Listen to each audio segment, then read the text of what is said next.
finally, to wrap up our panel, we have Dave Allen, Doug Jackson, Teresa Ong, and Sinai Yatbar. They have all been students. They all overlapped at the same time as students of John. Dave Allen is now at Middlebury College. Doug Jackson is now at the Eastern Research Group, and Teresa and Sinai are still wrapping up their PhDs this year. So. Can you move the share to the other further? Because I think people from the side cannot see your. Okay, and they're going to be presenting together an insatiable appetite for curiosity, a celebration of outside of the box in honor of John Vandermeer.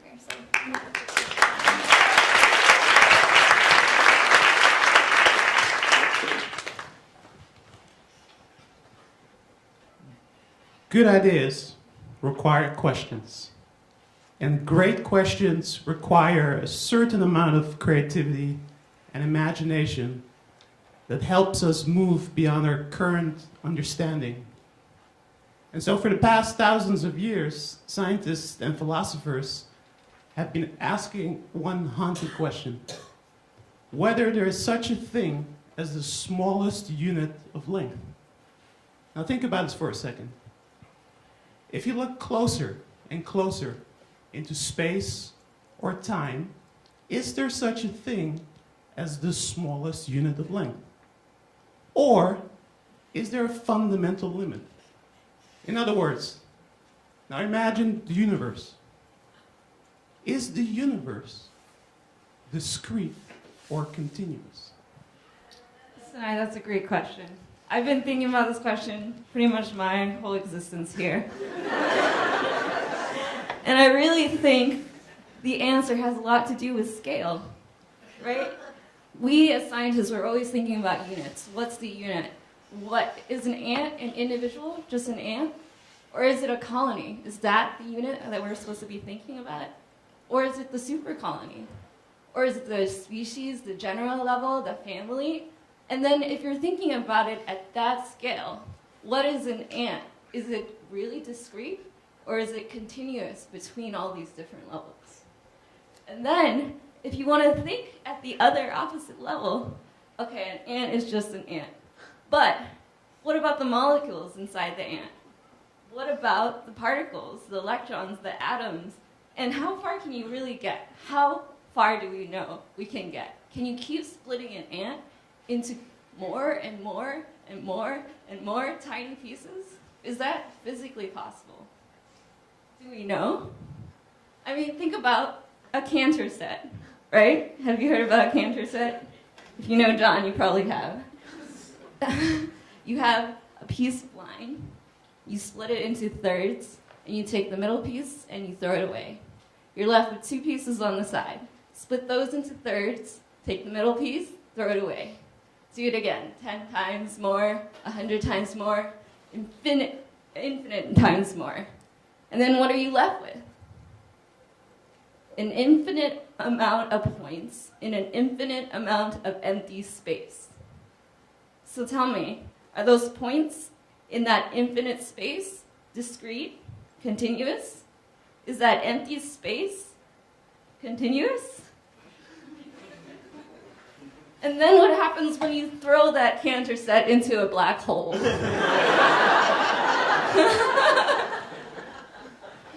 Okay, maybe you can say we can think of one thing. What about time? Time. Can you think of a discrete unit of time? Really? But then what about, Einstein's theories and things like that?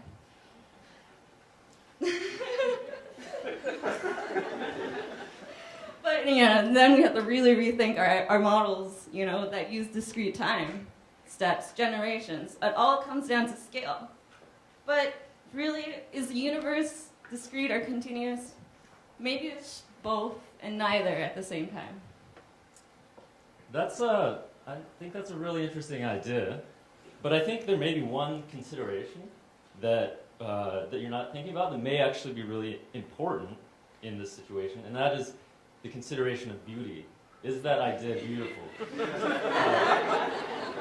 So So Hardy, who came up with the Hardy-Weinberg equilibrium, he wrote this essay, which was called The Mathematicians Apology. And it was basically justifying his entire life's work. He wrote it when he was 60 or so. And his basic justification for his life work was that he created beauty, and it was immortal beauty. And he had this quote, which I think is pertinent. He says, "Beauty is the first test. There is no permanent home in the world for ugly mathematics."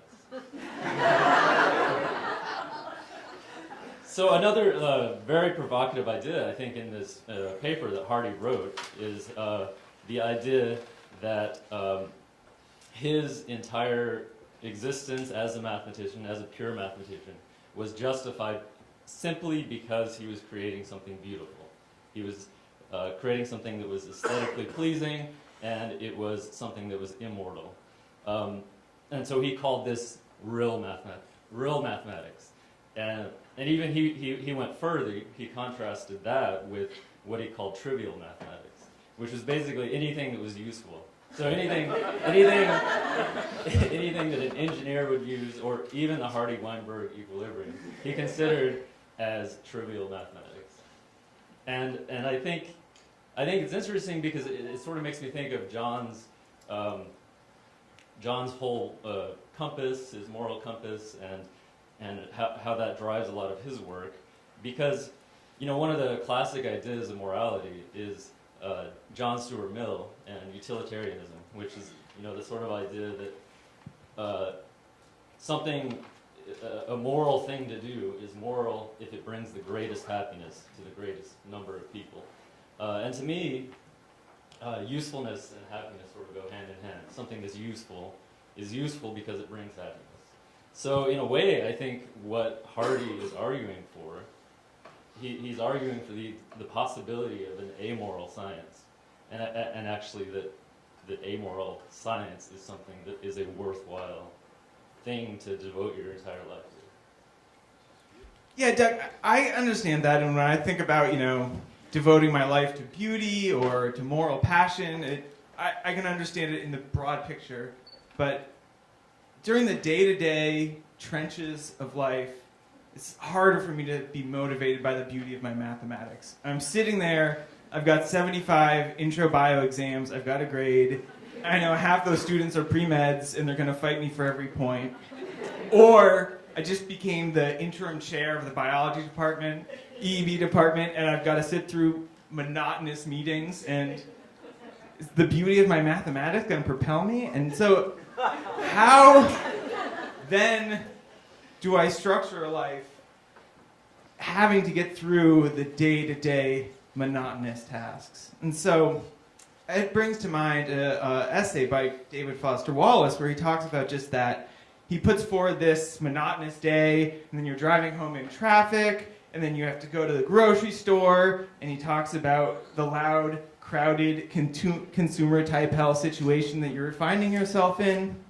And how do I stay in a mindset where I can maintain my passion, my humanity through all that, other than just being propelled by the beauty of my mathematics? And Foster Wallace says that it takes attention, awareness, discipline, and caring for others. And that you have to actively work at that attention and awareness. But paradoxically, that's what gives you the freedom to then pursue your passion. So, I think we have hit some of the big thinkers here, Hardy, Foster Wallace, and I think the only question left is, what would Chomsky say?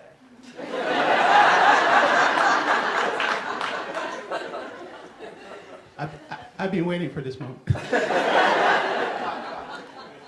Well, Noam Chomsky, arguably one of the most important intellectuals of our time, wrote a seminal essay that I think influenced John Vandermeer in 1969. It was called The Responsibility of Intellectuals. And in that essay that came out in the New York Times, he lays out a vision of what the responsibility should be, that particularly people with privilege have, and you can think of professors, have a responsibility to provide people in the world with those universal rights of freedom, justice, and compassion. And so this has led then to this idea of a universal vision of a moral compass.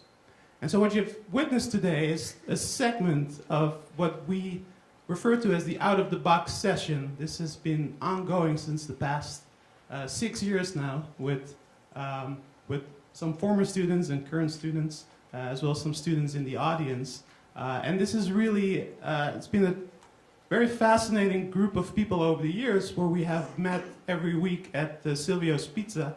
Some of you were dancing there last night. And this has been an important outlet to discuss some of these pertinent issues of our time. And this goes to say that the idea of creativity and imagination, which is so much of what John Vandermeer is, has inspired us and continue to influence our work. I should mention that it first started at ABC. And John would go about 4 hours in advance to reserve us a table. And he needed to get the spinach artichoke dip for us.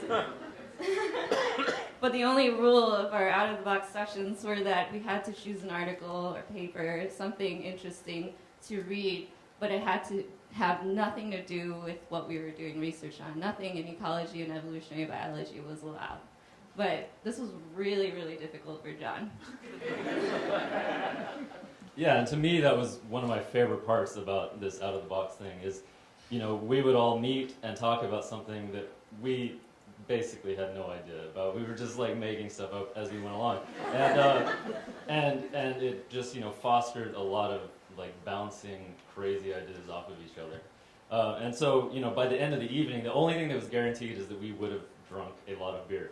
There was like no guarantee that we would have come to any sort of conclusion or answered any sort of questions. And so that's what I actually like the best is, you know, we would leave these discussions still with these open questions that we could just sort of, you know, bounce around in our minds for the next, you know, years maybe. 7 years.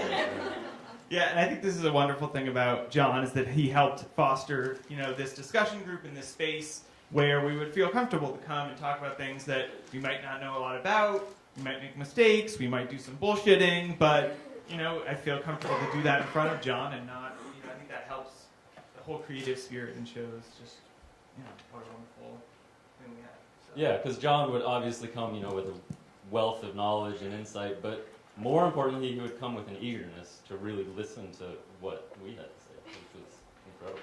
And a passion. And a passion.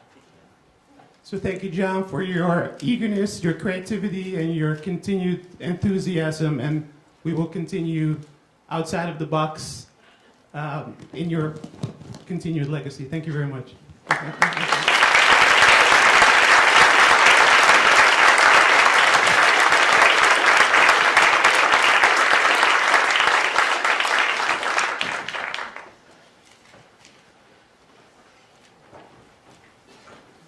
Are there any questions for the out-of-the-boxers?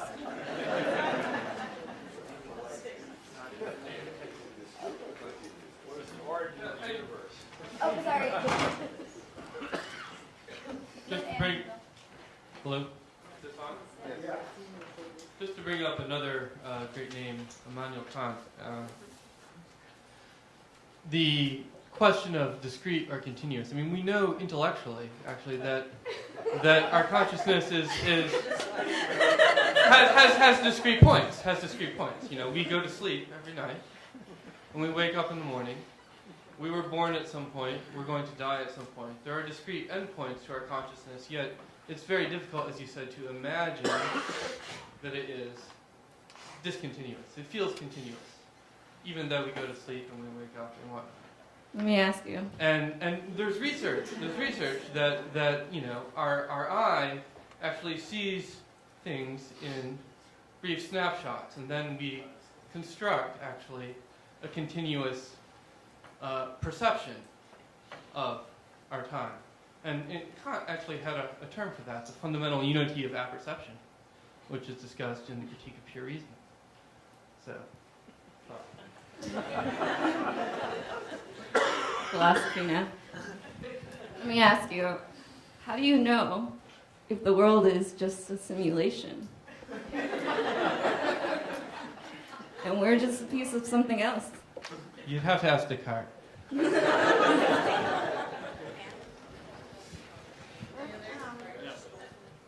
Well, I was listening to your references of the great minds that you were referencing, and I noticed that it came from the lesser half of the human population.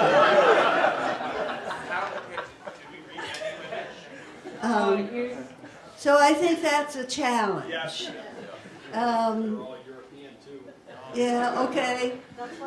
Absolutely, Anne. That's a super awesome critique of us.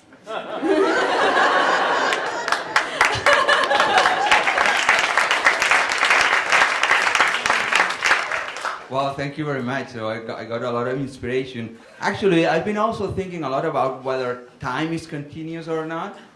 And I came to the conclusion is discontinuous.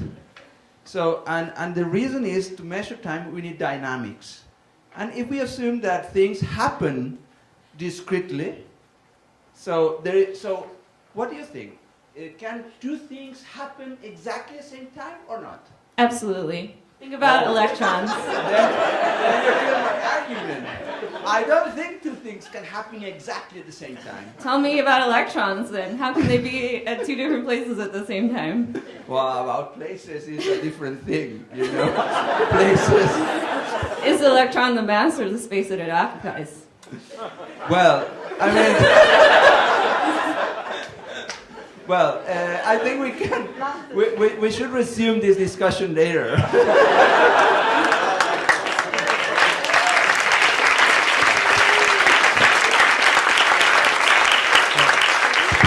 Okay, we're gonna break for breakfast. There should be breakfast outside, but you can definitely continue this discussion during our time at breakfast.